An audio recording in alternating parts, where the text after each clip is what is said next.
yang membuat seseorang dapat hidayah itu ada 3. 1, karena dia dipilih oleh Allah. 2, karena kesungguhan dia. 3, karena teman dan lingkungannya. 1, karena Allah yang berkehendak, Allah pilih dia. 2, karena kesungguhannya. 3, karena teman dan lingkungan. Nah, ternyata doa yang paling banyak diucapkan oleh manusia dan paling sering diulang oleh umat Islam itu adalah doa dalam surah Al-Fatihah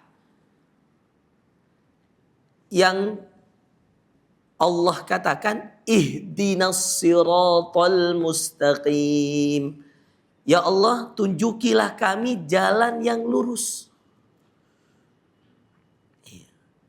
Ihdinas siratal mustaqim. Ya Allah, tunjukilah kami jalan yang lurus. Ini ternyata diminta setiap sholat. Sehari bisa 5 kali minimal. Dan maksimalnya sehari bisa 5 waktu sholat. Setiap sholatnya tergantung rokaatnya. Subuh 2 rokaat berarti 2 kali. Zuhur 4 rokaat berarti 4 kali. Asar 4 rokaat 4 kali. Maghrib 3 rokaat 3 kali. Isya 4 rokaat 4 kali. Maka tidak ada 1 rokaat dalam sholat yang bisa sah diterima kecuali harus baca Al-Fatihah. Dan baca Al-Fatihah ini ternyata di dalam bacaan Al-Fatihah ini ada 1 doa yang sering wajib diulang. Yang kadang-kadang kita menganggap ini bukan doa, padahal inilah doa. Sebagaimana kita bilang, Rabbana atina fid dunya hasanah. Ya Allah, berikan pada kami kebaikan di dunia. Wa fil akhirati hasanah. Dan kebaikan di akhirat. Wa qina azabannar. Dan lindungilah kami dari azab api neraka. Sebagaimana doa ini sering kita baca, maka doa dalam Al-Fatihah itu aslinya doa juga. Hebatnya, doa dalam surah Al-Fatihah itu minta diberikan jalan yang lurus. Jalan orang-orang yang diberi nikmat di dalamnya. Maka kalau sholat sudah pasti minta hidayah. Makanya kenapa kalau orang sholat itu selalu biasanya keadaannya lebih baik. Karena salah satu sebabnya doa dia dikabulkan. Apa doanya yang dia baca? Itu adalah beri aku, tunjuki aku jalan yang lurus. Makanya biasanya ada orang yang maksiat, sholat, mau maksiat lagi, hatinya berontak, hatinya nggak terima. Hatinya sakit. Kalau dia harus berbuat dosa lagi, padahal dia baru sholat. Ada sebuah kisah, mantan DJ. Tahu DJ di klub malam. DJ ini biasanya mulai nge-DJ itu malam jam 9, jam 10. Dia pulang itu pas subuh. Ini kejadian di Jakarta. Hijrah DJ-nya. Cerita langsung sama saya. Subhanallah teman-teman. Ketika dia perjalanan pulang. Dari tempat dia DJ. Apa yang terjadi? Dia dengar azan subuh. Maka hatinya gelisah. Padahal tiap malam dia bikin orang joget, orang mabuk. Iya. Orang minum gara-gara musik yang dia putar. Dan musiknya selalu musik-musik yang naudzubillah bikin pusing dan seterusnya. Orang-orang tuh kayak terhipnotis dengan musik itu. Dia DJ. Di Jakarta Selatan dan tempat DJ-nya DJ yang mahal gitu. Orang-orang kaya di situ. Apa yang terjadi? pulang dari tempat DJ, azan subuh. Setelah azan subuh, begitu setiap hari. Satu waktu dia singgah sholat. Padahal dia habis bikin dosa malamnya. Dia gak pernah sholat sebelumnya. Maka ketika dia sholat teman-teman, setelah selesai sholat, dia putuskan dalam dirinya untuk mau tobat. Bayangin, satu sholat bisa ngerubah profesi orang maksiat bertahun-tahun. Satu sholat. Dan rata-rata, mohon maaf teman-teman, rata-rata kita ketika kita sholat, kita menganggap bacaan Al-Fatihah itu biasa. Bahkan sebagian orang membacanya sambil ngantuk. Padahal sebenarnya surah Al-Fatihah itu, kata Nabi SAW, la salata liman la fatihatal kitabilahu. Tidak sah solatnya bagi yang tidak baca surah Al-Fatihah. Jadi per rakaat itu harus baca surah Al-Fatihah. Tetapi membaca surah setelah Al-Fatihah itu hukumnya sunnah. Boleh dikerjakan, boleh dibaca, boleh tidak. Sholat tetap sah. Contoh, di sholat subuh, misal, Allahu Akbar, Alhamdulillahi Rabbil Alamin, Ar-Rahmanir Rahim, Maliki Yawmiddin, Iyyaka na'budu wa iyyaka nasta'in, Ihdinas siratal mustaqim, Siratal ladzina an'amta 'alaihim, Ghairil maghdubi 'alaihim waladdallin. Amin. Terus dia ruku, Allahu Akbar. Maka sholatnya sah. Sebaliknya, ada orang Allahu Akbar, terus dia baca Al-Baqarah 286 ayat tanpa baca surah Al-Fatihah, maka sholatnya tidak sah. 7 ayat membuat sholat diterima. 286 ayat tanpa 7 ayat ini, sholatnya tidak sah. Bayangkan. Karena sesuai dengan hadis Nabi, tidak ada sholat bagi yang tidak baca surah Al-Fatihah. Contoh, baik perhatikan. Ketika ada orang masbuk, biasanya kalian pada ikut jamaah kan, misalkan sholat maghrib. Terus karena wudhu agak telat, karena ke toilet dulu, kemudian dia ikut. Tiba-tiba imam sudah Allahu Akbar, ruku. Ketika imam ruku, terus ada seseorang belum baca Al-Fatihah nih, ikut Allah. Jadi syaratnya jangan langsung ruku. Ya, lihat sini. Jangan langsung. Misalkan dia baru selesai, jangan langsung Allahu Akbar, jangan. Dia wajib takbiratul ihram dulu. Allahu Akbar, kemudian Allahu Akbar. Jadi 2 kali dia takbir. Takbir pertama takbiratul ihram, takbir kedua untuk langsung ruku. Nah, dia kan belum baca Al-Fatihah, Ustadz. Nah, maka pada hal ini khusus untuk sholat berjamaah, maka ketika dia masuk, selama dia dapati imam ruku, maka dia terhitung 1 rakaat. Lain cerita kalau imam udah begini, baru dia buru-buru Allahu Akbar, itu nggak dapat. Selama imam masih posisi ruku sempurna, kemudian ada yang datang, Allahu Akbar, takbiratul ihram, kemudian Allahu Akbar, ruku, maka ketika dia ruku ini, ya teman-teman, dia ruku itu masuk 1 rakaat. Oke? Nah, jadi Ustadz, bagaimana? Kan dia belum baca Al-Fatihah. Ketika dia belum baca Al-Fatihah, tetapi dia mengikuti imam, maka bacaannya diwakili oleh imam. Kalau berjamaah. Tapi kalau sholat sendiri, tidak berjamaah. Misalkan akhwat sholat di rumah, terus lupa baca Al-Fatihah, maka wajib ulang sholat. Wah, rakaat pertama tadi saya nggak baca Al-Fatihah, ulang sholatnya. Nah, maka penting sekali membaca surah Al-Fatihah. Dan harus bisa baca dengan baik dan benar. Surah Al-Fatihah ini inti dari semua surah, teman-teman. Bayangkan satu Al-Quran, untuk diterimanya satu sholat, dikumpulkan dengan 7 ayat.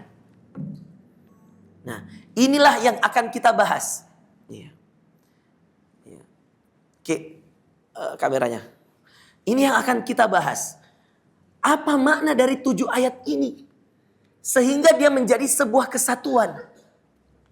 7 ayat ini dalam surah Al-Fatihah, ini yang menjadi inti dari Al-Quran.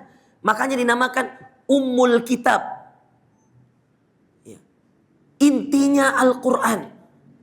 Itu inti. Ummul Qura. Ummul Qura itu ada universitas di Mekah namanya Ummul Qura. Ummul Qura artinya inti dari kota. Inti dari sebuah kota.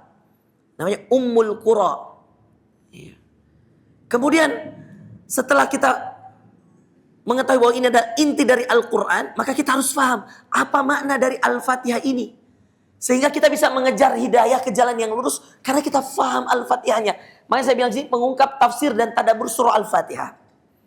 7 ayat ini teman-teman, kalau difahami, dihayati maknanya, maka akan luar biasa. Kak Zul, tolong diketik di situ, tampilkan hadis keutamaan surah Al-Fatihah. Ya, ada di Bukhari, ada di Muslim, ada di beberapa hadis. Ya. Oke.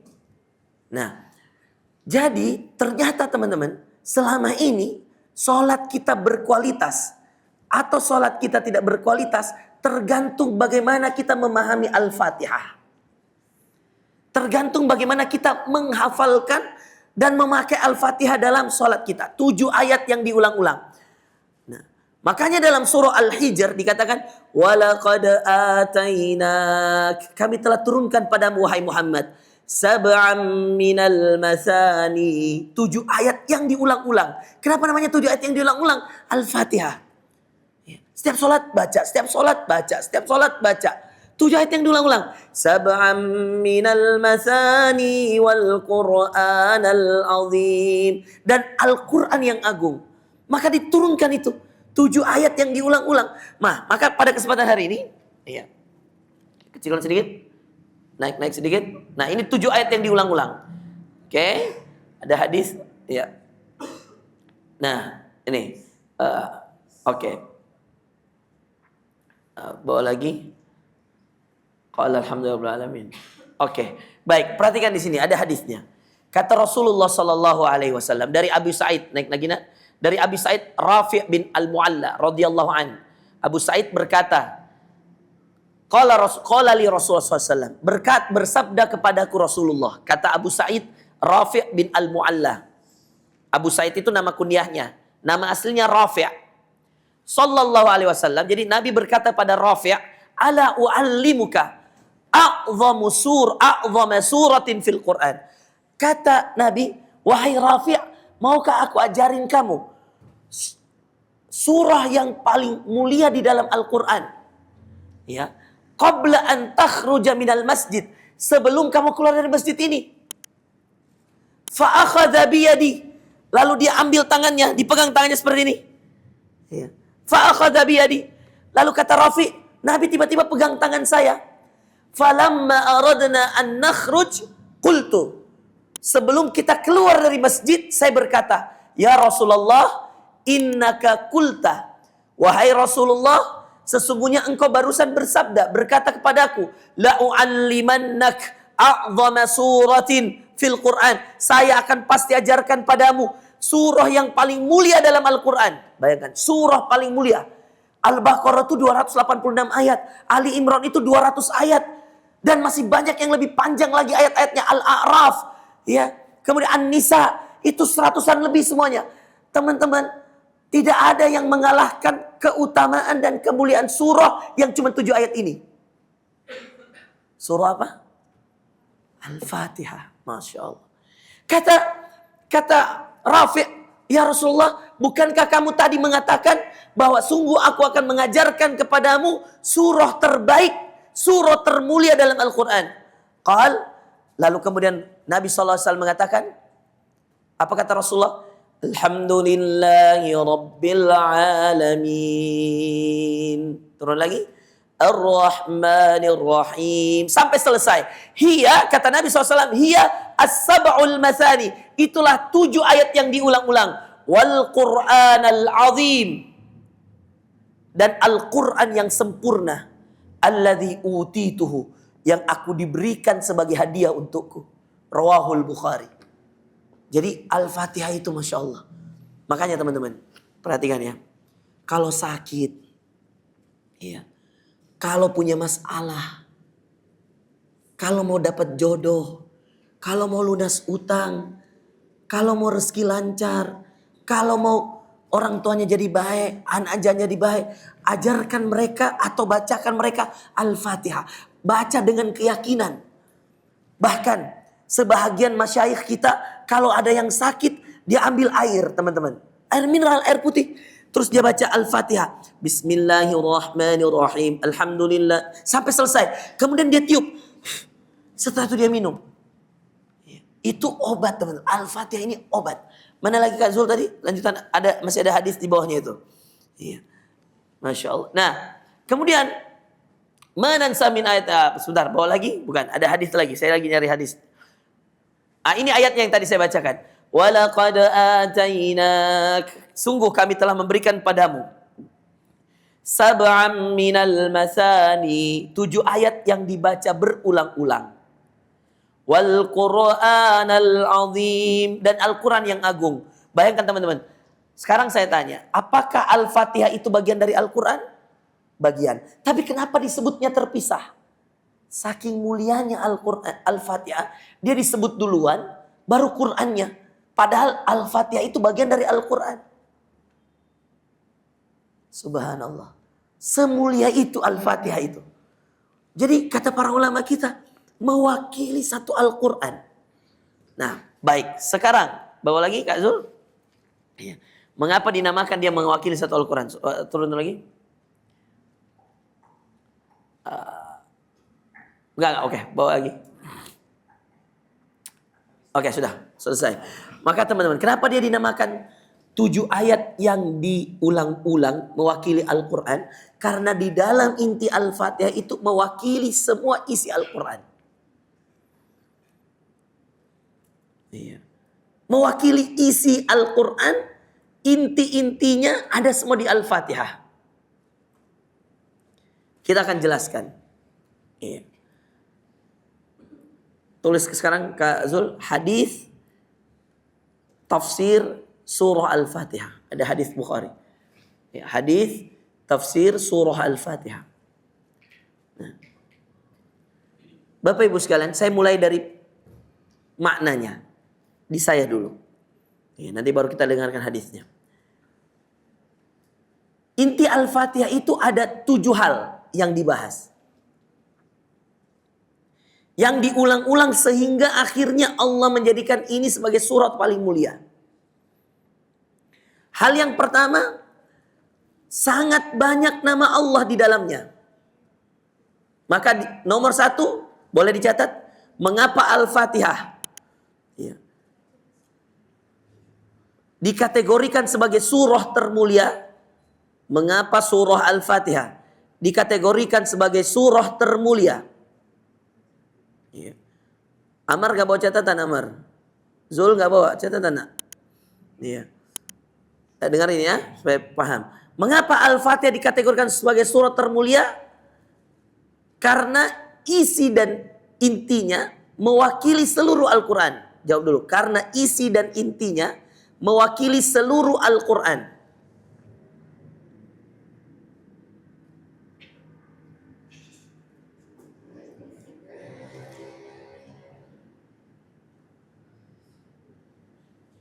Dan itu tidak terlepas. Dan itu tidak terlepas, catat. Dan itu tidak terlepas dari pengaturan Allah. Jadi Allah yang atur.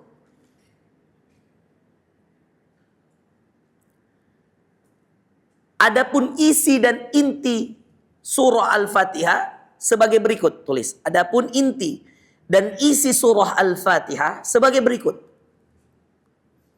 1. Banyaknya nama Allah pilihan di dalamnya. Banyaknya nama Allah pilihan di dalamnya. Dalam kurung Asmaul Husna terbaik. Banyaknya nama Allah pilihan di dalamnya.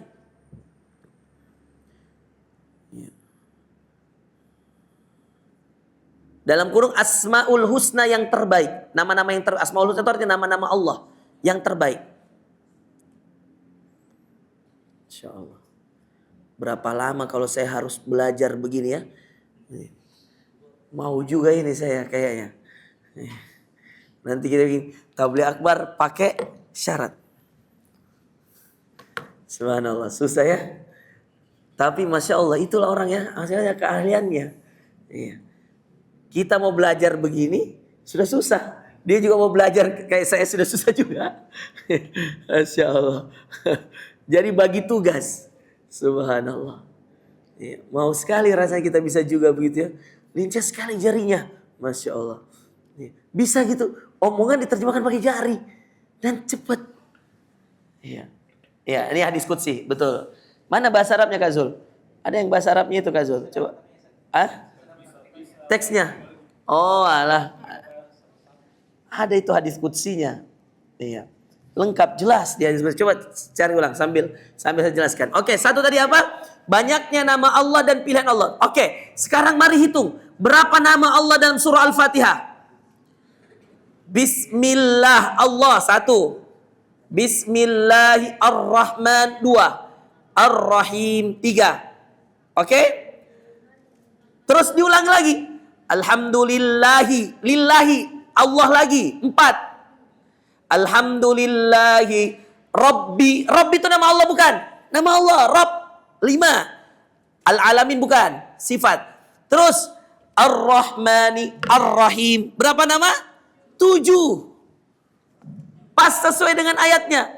Maliki yaumiddin. Maliki yaumiddin, Malik. Malik ini bukan nama di sini, tapi maliki itu artinya sifat yang memiliki. Berarti bukan dia.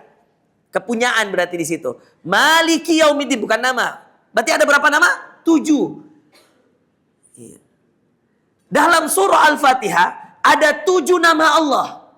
1, di ayat pertama saja Bismillahirrahmanirrahim. Allah Bismillahi.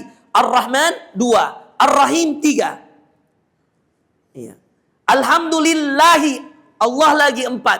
Rabbi Rabb 5. Ar-Rahmani 6. Ar-Rahim 7. Pas namanya 7 di ayat yang cuma 7 ayat. Masya Allah. Nggak ada yang kebetulan. Ya. Nah ini hadisnya Kak Zul. Bagus. Ya. Ya. Sudah? Ya. Nah. Ini yang peserta yang tuli ada berapa orang sini? Coba angkat tangan. Yang angkat tangan, angkat tangan. Yang ikut 1, 2, 3, 4. Di laki-lakinya ada berapa? 2. Nah, nanti yang ini peserta nih makan gratis di bawah semua. Nah. Makan. Hah? Gimana kalau makan? Makan gimana? Enggak? Gratis. Nah. Makasih. Oke. Mantap. Makan gratis. Oke, kalau gitu gratis ya. Lim gratis. Masya Allah. Alhamdulillah. Masya Allah. Berarti teman-teman. Ya, ada 7 nama Allah subhanallah. Nah yang kedua. Kenapa dinamakan surah Al-Fatihah ini menjadi surah yang terbaik juga teman-teman? Tulis yang kedua. Banyaknya sifat Allah yang terpilih di dalamnya. Banyaknya sifat Allah yang terpilih di dalamnya.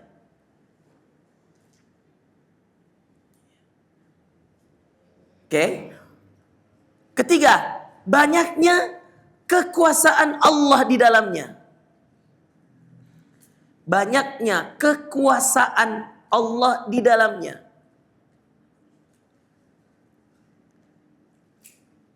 Tiga. Nomor 4, adanya doa pilihan Allah di dalamnya. Adanya doa pilihan Allah di dalamnya.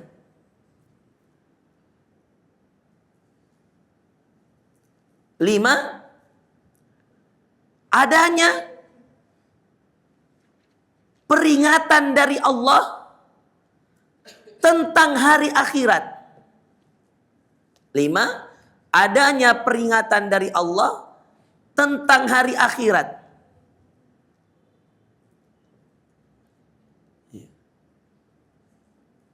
Oke, lima, adanya peringatan dari Allah tentang hari akhirat. Enam, adanya penjelasan orang-orang beriman.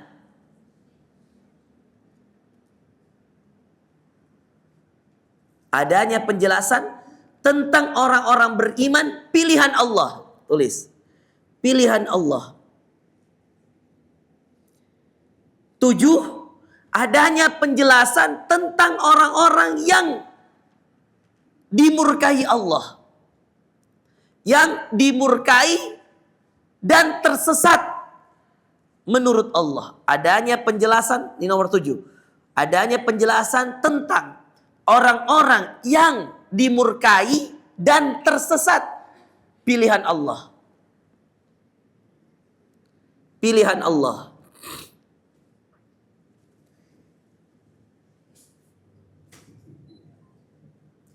Oke.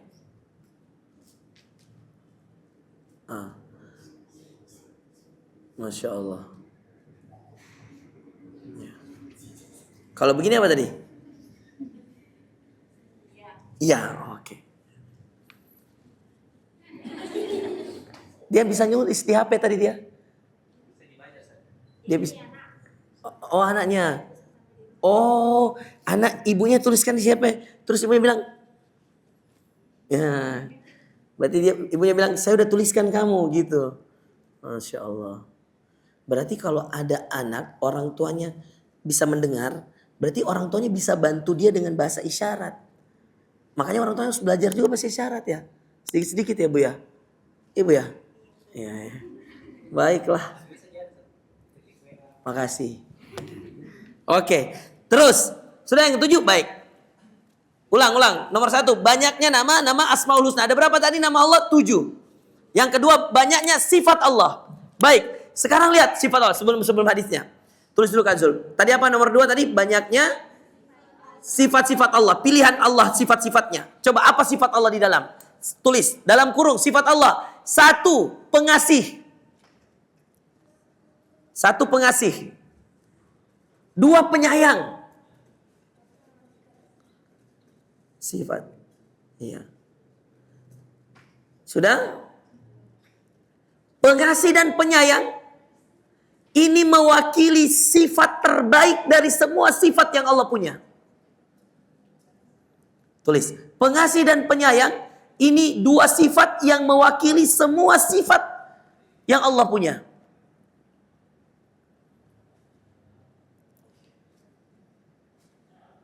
Kalau dikumpulkan semua sifat-sifat Allah. Maha mensyukuri. Maha pengampun. Iya. Maha memberi rezeki. Kalau dicampurkan semua. Sifat Allah itu tidak akan pernah ada yang lebih baik dari 2 sifat. Iya. Terbaiknya dari semua sifat Allah. Makanya dia ditaruh di semua awal surah dalam Al-Quran. Kecuali surah At-Taubah. Surah ke-9. Kecuali surah At-Taubah. Surah ke-9. Kenapa? Karena surah At-Taubah banyak membahas tentang peperangan. Dan pertumpahan darah. Sehingga Allah tidak pakai nama pengasih dan penyayang di awal surah. Coba buka Al-Quran, maka semua surah pasti ada Bismillahirrahmanirrahim. Dengan menyebut nama Allah yang maha pengasih, maha penyayang. Oke? Maka Ar-Rahman Maha Pengasih, Ar-Rahim Maha Penyayang. Ini adalah sifat terbaik dari semua sifat terbaik Allah. Dari semua sifat Allah yang semuanya sempurna. Dipilih oleh Allah dua sifat ini. Mewakili semua sifat Allah yang terbaik, yang paling baik. Dengan kata Rahman, Rahim. Makanya ibu-ibu itu punya rahim. Kenapa ibu-ibu punya rahim? Karena ibu-ibu yang akan melahirkan anak. Dititip di mana itu rahim? Di dalam perut. Di dalam perut laki-laki tidak ada rahim. Dari mana asal kata rahim? Kenapa namanya rahim? Diambil dari bahasa Arab. Rahima, yarhamu, rahman, rahim. Itu satu kata. Ar-Rahman, Ar-Rahim. Satu suku kata dalam bahasa Arab. Ro, ha, mim. Rahima. Artinya pengasih, penyayang. Maka coba lihat ibu-ibu. Kalau punya anak. Senakal apapun anak itu.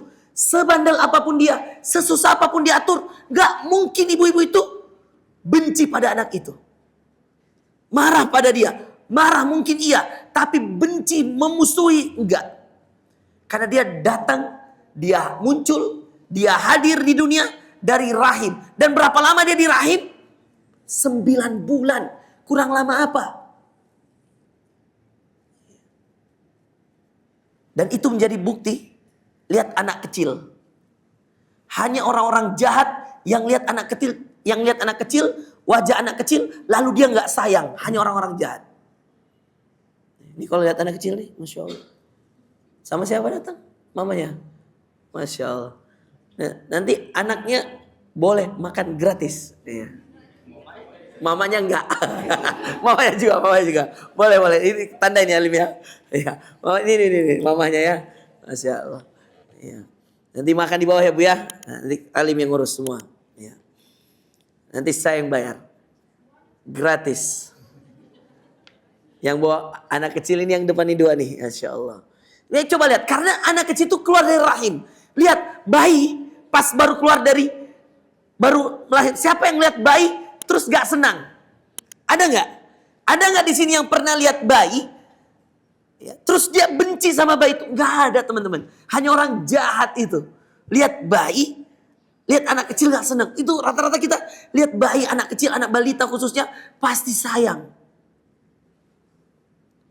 Itu kuasanya Allah. Karena dia diambil dari rahim, keluar dari rahim. Dan rahim itu satu suku kata sama dengan Ar-Rahman, Ar-Rahim. Pengasih dan penyayang. Jadi sifat pilihan. Nah itu salah satu buktinya tadi. Ya bahwa 2 nama ini yang dipakai di seluruh nama surah. Di seluruh awal surah. Bukan nama surah. Di seluruh awal surah. Sebelum kita baca. Qul huwallahu ahad. Pasti Bismillahirrahmanirrahim. Qul huwallahu ahad. Bismillahirrahmanirrahim. Subhanalladzi asra bi'abdihi layla. Bismillahirrahmanirrahim. Qaf. Bismillah. Selalu begitu. Kecuali At-Taubah. Karena Allah tidak mau namanya Ar-Rahman dan Ar-Rahim.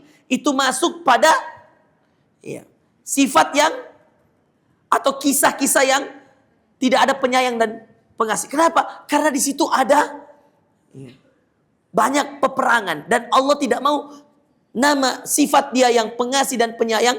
Itu ditaruh di awal surah. Yang isi surah itu kebanyakan adalah pertumpahan darah. Makanya khusus surah At-Taubah. Surah ke-9. Dibacanya tanpa bismillah. Jadi cara bacanya a'udzubillahi minasyaitonirrajim. Langsung bara'atum minallah. Langsung bara'atum minallah. Oke. Kemudian yang ketiga, banyaknya apa tadi? Kekuasaan Allah. Iya. Catatannya apa tadi? Banyaknya kekuasaan. Apa kekuasaan Allah? Ada 3 di surah Al-Fatihah. 1. Tuhan semesta alam. Rabbul alamin. 1. Tuhan semesta alam. 2. Maliki yaumiddin. Yang menguasai hari pembalasan. Tulis. Yang menguasai hari pembalasan.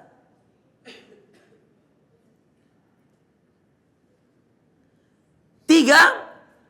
Yang memiliki hak memberi hidayah. Yang memiliki hak memberi hidayah ke jalan yang lurus hanya Allah. Itu kekuasaan Allah. Sekarang lihat teman-teman, lihat ke depan. Hindun dulu pernah makan hatinya Hamzah di perang Uhud. Ketika Hamzah meninggal, Hindun ini nama perempuan. Dia belah dadanya, dia keluarkan hatinya, dia makan, dia kunyah depan Rasulullah, depan para sahabat. Sejahat itu. Semua orang jadi benci Hindun. Hindun. Nama perempuan. Hindun. Tapi apa yang terjadi? Setelah bertahun-tahun, dia dapat hidayah. Lalu kemudian dia masuk Islam. Lalu meninggal dalam keadaan Islam. Sekarang, kalau kita menyebut nama Hindun, kita harus bilang, radhiyallahu anha, Allah ridho padanya. Padahal dia pernah melakukan dosa sangat besar, yaitu membelah hati paman Nabi, mengambil hatinya, lalu kemudian memakan hati itu. Dikunyah, ya Allah. Terus dimuntahkan. Tapi lihat hidayah. Siapa yang punya kekuasaan ini? Kekuasaannya milik Allah. Itu masalah hidayah. Tadi yang kedua kita bilang Maliki Yaumiddin. Siapa yang menguasai hari pembalasan? Kekuasaannya milik siapa? Milik Allah. Apa bukti kekuasaan Apa bukti kekuasaan Allah di hari pembalasan? Salah satu bukti utama kekuasaan Allah di hari pembalasan, teman-teman. Allah bisa angkat pelaku dosa besar. Banyak dosanya, sering maksiat, diangkat dari neraka paling bawah, ditaruh di surga paling atas. Hanya karena satu amalan. Yang ikhlas karena Allah. Contoh, pernah dengar wanita penzina yang memberikan seekor anjing air minum di pinggir danau. Itu hadis Muslim. Gara-gara satu kejadian itu, Allah ampuni semua dosanya. Maka teman-teman, kalau kalian beramal soleh, sekecil apapun, ya, traktir orang makan, kasih orang minuman, ajak orang sholat, tolong orang. Misalkan ada orang kehilangan sandal. Biasanya ini teman-teman, ajak orang keluar masjid. Pas keluar masjid, dia ketemu satu sendalnya. Tapi satu lagi bingung dia. Dia cari. Terus kita berdiri sampingnya. Bodoh amat, sendal dia. Teman-teman, ini hal sederhana. Subhanallah. Ada anak muda, gara-gara ada bapak tua, kehilangan sendal. Di masjidnya Al-Markas, Al-Islami. Anda bayangin kalau di Al-Markas kehilangan sendal, nyarinya gimana? Susah apa tidak? Bisa jadi orang tua ini salah taruh pintu, salah pintu. Dia masuk bisa jadi pintu sini, keluar pintu sana. Teman-teman, gara-gara sendal, anak muda ini dapat jodoh. Siapa jodohnya? Anaknya bapak ini. Jadi bapak ini hilang sendalnya. Anak ini, dengerin. Anak muda ini keluar. Kenapa Pak? Saya lupa deh di mana ku taruh sendalku. Apa ciri-cirinya Pak? Ini anak muda. Masya Allah. Dia bilang bagaimana? Warna hitam, mereknya Bata. Woi, dia cari. Di mana Pak? Coba Pak, dia bantu dia cari. Ternyata bapak ini salah pintu. Coba Papa ingat-ingat dari pintu mana masuk. Kayaknya di sini. Terus ini anak pindah ke sebelah. Iya, bapak di sini saja. Dia cari di sebelah. Dia dapat itu sendal. Dia kasih. Ternyata ini bapak ini ya sudah pensiun, sudah tua. Sekarang semua bisnisnya dikerjakan oleh staf-stafnya. Dia udah tinggal duduk-duduk aja. Subhanallah, masih ada satu anak bungsunya, 3 anaknya, 2 laki-laki, 1 perempuan. Yang paling bungsu baru selesai di kedokteran. Dia bilang lagi carikan jodoh. Dia bilang, sini ikut ke rumah. Gara-gara nyariin orang sendalnya. Dikasih duduk. Ternyata anak ini baru juga lulus. Belum ada kerjaan. langsung diangkat jadi manajer di perusahaan, salah satu perusahaannya. Bapak ini dikasih menikah gratis. Bagaimana uang panainya Pak? Saya belum ada. Nggak usah pakai uang panai. Orang tuanya dari kampung didatangkan ke Makassar. Bayangkan. Sendal. Drama Cina. Tapi serius. Dulu ada yang di Masjid Al-Ihsan. Saya ini banyak sekali kisah nyataku. Di Masjid Al-Ihsan, ya, Al-Ihsan sana, pom bensin dekat Unismu. Dulu ada setiap Selasa maghrib, Isya. Ban bocor. Ada video YouTube ini kisahnya. Bannya bocor, ini anak muda. Ya. Imam masjid, bannya bocor. Pulang kajian, tiba-tiba ada mobil lewat. Sampingnya, baru ini bapak juga pulang kajian juga. Subhanallah. Diantar ke tempat ban bocor, diajak makan, ngobrol, ternyata imam masjid. Dikasih nikah juga dengan anak perempuannya.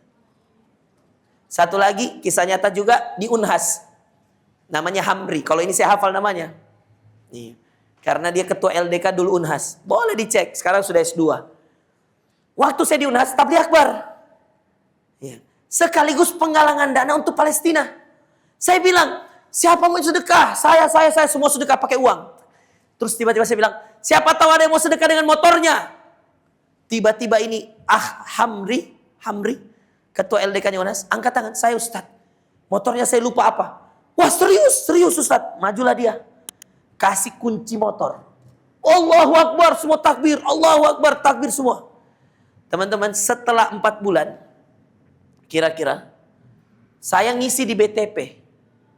4 bulan apa? Berapa bulan gitu. Terus Hamri ini ikut kajian saya. Sudah bawa mobil Suzuki Baleno. Kalau saya tidak salah. Wih, kaget saya. Wih, langsung. Oh, enggak. Sebelum itu dulu. Waktu saya di Sudan, ada WA-nya masuk. Ustadz, izin. Kenapa? Ini undangan menikah saya. Jadi setelah dia wakafkan motornya untuk Palestina, langsung dia dapat jodoh. Bukan hanya jodoh. Ini anak putrinya siapa? Ustadz namanya Irwan Abbas. Punya tahfiz Quran di BTP. Ustadz ini pengusaha juga. Subhanallah. Ustadz ini ada tahfiznya, ada juga mobilnya, ada juga rumahnya. Maka satu motor diganti Allah, rumah, mobil, isinya. Coba, Hamid. Sudah selesai S2 sekarang. Kuasa Allah teman-teman. Gampang sekali Allah balikan itu. Mudah, asalkan yakin dengan kekuasaan Allah. Itu semua bisa terjadi. Karena ada Allah yang akan menghisap di hari pembalasan. Makanya kalau ada orang berbuat baik di dunia, pasti dibalas di dunia sebelum di akhirat. Ini yang dinamakan dengan kekuasaan Allah. Iya. Maliki yaumiddin. Ya. Rabbul alamin, Tuhan semesta alam. Di dunia dan di luar dunia. Ya. Di angkasa, semuanya. Ya. Kemudian nomor 4, kita percepat. Ya, ini 7 menit lagi maghrib. Nomor 4 apa? Apa tadi situ saya bilang? Adanya? Apa doa pilihan di situ? Allah yang pilihkan. Ternyata doa pilihan terbaik yang Allah pilih bukan ya Allah banyakkan rezeki, banyak itu sangat-sangat umum. Iya. Sangat-sangat general. Allah pilihkan yang khusus. Ya Allah tunjukkan kami jalan yang lurus. Karena kalau orang sudah berada di dalam yang lurus, maka Allah pasti kasih rezeki terbaik, jodoh terbaik, hidup terbaik, semuanya akan terbaik. Kalau dia berada di jalan yang lurus. Siapa yang punya jalan yang lurus ini? Jalannya Allah. Makanya dalam surah Al-An'am dikatakan, ya, wala tattabi'us subul, jangan ikuti banyak jalan yang lain. Ya. Ikuti saja satu jalan, yaitu jalan yang lurus. Sudah berapa? 4. Doa terbaik itu apa tadi doanya? Ihdinas siratal mustaqim. Dan ini doa, perhatikan teman-teman. Boleh dipakai kalau kalian lagi bingung. Contoh, Ustadz saya lulus di Unhas, lulus juga di UI. Tapi kalau di UI di Jakarta mahal biaya kosnya dan seterusnya. Bagaimana Ustadz? Yang mana saya ambil? Dua-duanya saya bingung. Sholat, terus doa. Ya, baca dalam sholat doanya itu ihdinas siratal mustaqim. Ketika baca surah Al-Fatihah dan ketika sujud. Pas sujud bilang, ihdinas siratal mustaqim. Tunjuki kami jalan yang lurus. Maka nanti Apa yang setelah sholat itu muncul pertama, gambarannya itu yang diambil. Tunjuki kami jalan yang lurus. Kemudian nomor 5 apa tadi? Gimana? Peringatan. Adanya peringatan Allah terbaik di sana. Apa peringatan Allah yang paling baik? Ya. Untuk manusia. Ya. Peringatan Allah yang paling baik, teman-teman, untuk manusia adalah tentang orang-orang. Peringatan Allah adalah tentang terbaginya manusia itu menjadi dua, beriman dan kafir. Beriman mendapatkan ketenangan, kafir mendapatkan kesengsaraan. Maka peringatan terbaik Allah, ihdinas siratal mustaqim, siratal ladzina an'amta alaihim. Maka poin kita yang nomor 5 berkaitan dengan peringatan terbaik Allah. Apa peringatan terbaik Allah? Peringatannya dengan 2. Kamu akan menemukan di setiap titik kehidupan, di setiap lini kehidupan, ada selalu 2 orang yang kamu hadapi. 1 orang beriman, 1 orang kafir. Selalu kamu temui orang bersyukur, orang kufur. Selalu temui orang sholat, orang tidak sholat. Selalu temui orang baik, orang jahat. Selalu ada. Dan itulah peringatan terbaik Allah. Teman-teman kebayang kalau dunia ini isinya orang baik semua. Masya Allah. Kalau semua dunia ini isinya orang baik, maka menganggurlah bapak-bapak polisi, menganggurlah jaksa, menganggurlah hakim. Betul tidak? Karena selalu yang diadili di pengadilan antara baik atau tidak. Selalu yang dipenjarakan antara baik atau tidak. Maka percaya akan banyak sekali pengangguran jika tidak ada orang jahat. Tapi jahat itu bukan datang dari Allah, tetapi datang dari diri manusia. Makanya Allah siapkan peringatan terbaik. Apa peringatan terbaik, teman-teman? Diberikannya kepada kita tipe-tipe orang. Iya, beriman, kafir, baik, jahat, dan seterusnya. Nomor 6. Apa tadi nomor 6-nya? Apa? Orang beriman yang diberi nikmat. Ciri orang diberi nikmat 3, catat. Nomor 6 ini. Ciri orang diberi nikmat, siratal ladzina an'amta alaihim. Ciri-ciri orang yang diberi nikmat di dalamnya 3, teman-teman. 1, dia membenci semua dosa dan maksiat. Diajak begini, itu dosa nggak? Dia benci, nggak mau saya deh kalau dosa. Ini ada uang begini, dosa, nggak mau saya. Siratal ladzina an'amta alaihim. Siapa ladzi an'amta alaihim ini? Ciri-cirinya 3. 1, dia adalah orang yang membenci dosa. Dia nggak suka kalau ada dosa maksiat. 2, dia adalah orang yang diberikan kecintaan beramal soleh. Jadi dia beramal soleh itu bukan karena terpaksa, tapi karena cinta. Terakhir 3, dia diberikan ketenangan hati. Jadi ketika dia beramal soleh, dia mendapatkan ketenangan hati. Maka 3 ciri-cirinya. Membenci melihat dosa, 1. Mencintai setiap amal soleh, 2. Ketiga, diberikan ketenangan hati. Makanya teman-teman, Nabi pernah bilang begini. Coba tulis ini hadisnya. Hadis Nabi. Rasulullah Shallallahu Alaihi Wasallam bersabda, al-itham, dosa itu, tulis ya, dosa itu adalah mahaka fi sadrik wa karihta ayyattali abihin nas. Dosa itu adalah, Rasulullah SAW bersabda, dosa itu adalah apa yang terdetik, apa yang terbesit di dalam hatimu, apa yang terbesit di dalam hatimu, dan engkau benci ketika orang lain tahu. Itulah dosa. Cari hadisnya Kak Zul. Mahaka fi sadrika wa karihta ayyattali abihin nas. Kata Nabi SAW, dosa itu adalah apa yang terbesit di dalam hatimu dan engkau malu, engkau benci jika ada orang lain yang tahu. Nah, makanya kalau ada orang berbuat dosa terus ketahuan, pasti dia, iya. Nah, Nabi SAW, dosa itu adalah apa saja yang mengganjal dalam hatimu dan membuatmu ragu meskipun manusia memberi fatwa kepada. Bawa lagi. Ada yang hadis, yang ada Arabnya kalau bisa.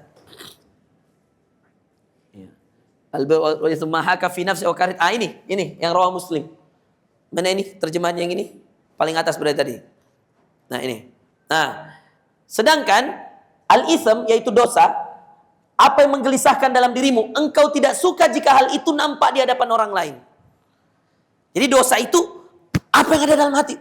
Jadi semua orang bikin dosa itu dia tahu ini dosa. Tidak ada orang makan uang korupsi lalu dia bilang kayaknya halal ini. Tidak ada. Jelas. Habis tebang hutan, jelas haram. Izinnya tidak ada. Tambang misalnya. Tidak ada orang ragu-ragu. Dia bilang halal ini halal. Nah, makanya kata Nabi, innal halal bayyin, yang halal jelas. Wa innal haram bayyin, yang haram jelas. Jadi hidup ini hati-hati. Antara halal dan haram, kata Nabi ada yang pertengahan. Apa pertengahan? Abu-abu.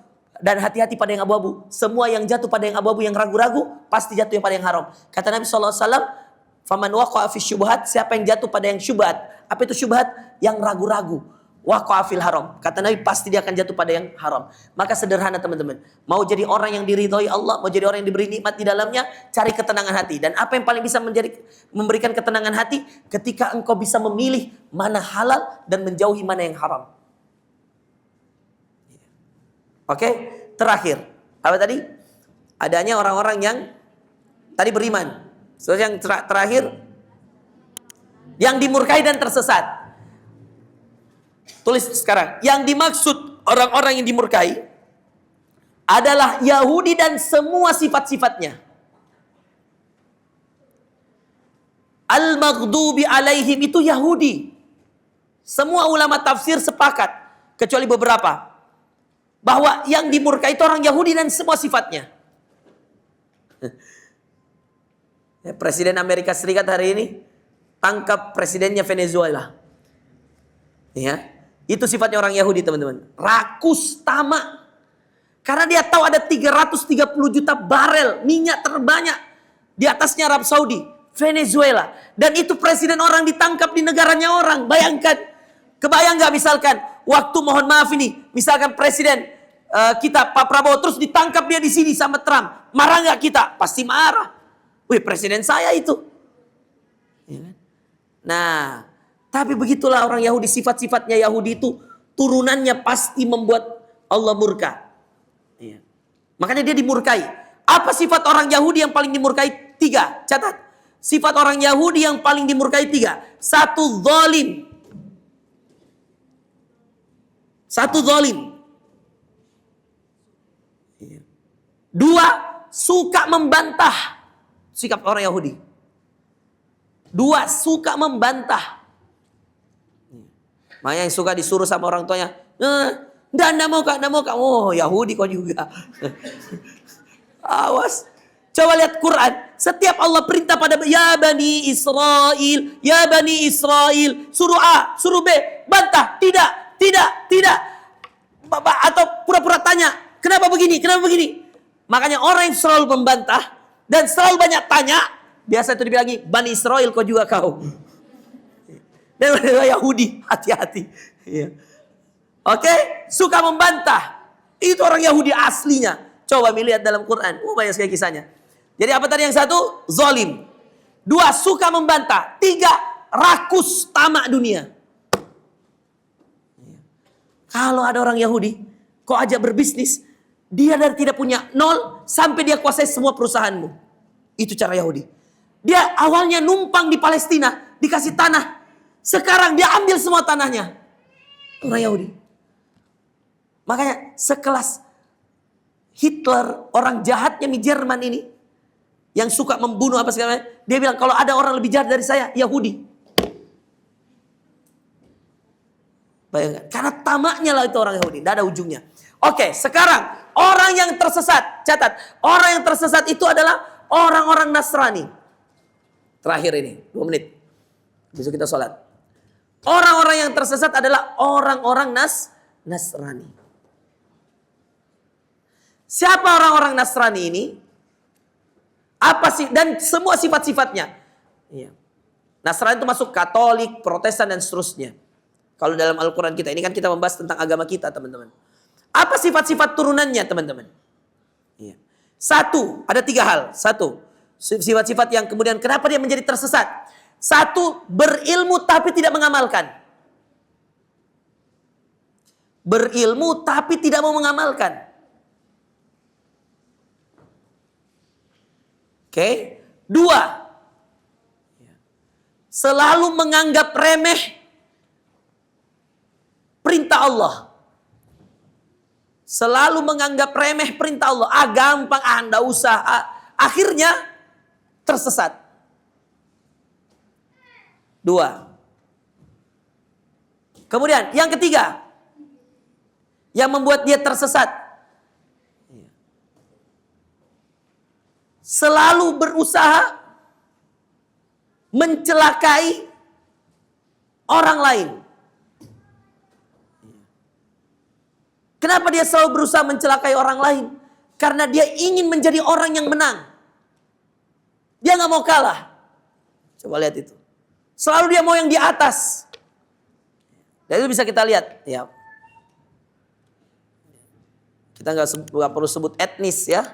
Nggak perlu sebut ini. Tapi kalian tahulah. Kalau ada di Indonesia ini. Ada etnis nggak mau kalah. Pasti dia selalu paling atas. Bisa Anda lihat ciri-cirinya tuh. Bagaimana? Kelihatan agamanya apa? Oh, tidak mau kalah. Itu orang begini. Dan mereka itu kenyataan. Sampai detik ini masih kita bisa lihat. Nah, karena selalu mau menang sama orang, selalu dia mau kalah, akhirnya tidak pernah merasa bersalah. Itu bahayanya. Dia merasa benar. Dikasih tahu, nggak bisa. Karena dia merasa benar. Itulah yang dinamakan ghairil maghdubi alaihim waladdallin. Al-maghdub alaihim Yahudi. Ad-dallin Nasrani. Al-maghdub alaihim Yahudi dan seluruh sifat-sifatnya. Ad-dallin dan seluruh sifat-sifatnya. Yang kita tadi rangkumkan 3 yang paling sering terjadi. Saya kira itu teman-teman. Ya, mudah-mudahan semuanya bisa memaknai. Maka sholatlah dengan membaca surah Al-Fatihah dengan baik dan benar. Dan mudah-mudahan Allah ridho kepada kita semua. Barakallahu fikum, jazakumullah khairan. Kita tutup dengan membaca kafaratul majlis. Subhanakallah bihamdika, asyhadu an la ilaha illa anta, astaghfiruka wa atubu ilaik. Wa akhiru da'wana anil hamdulillahi rabbil alamin. Assalamualaikum warahmatullahi wabarakatuh.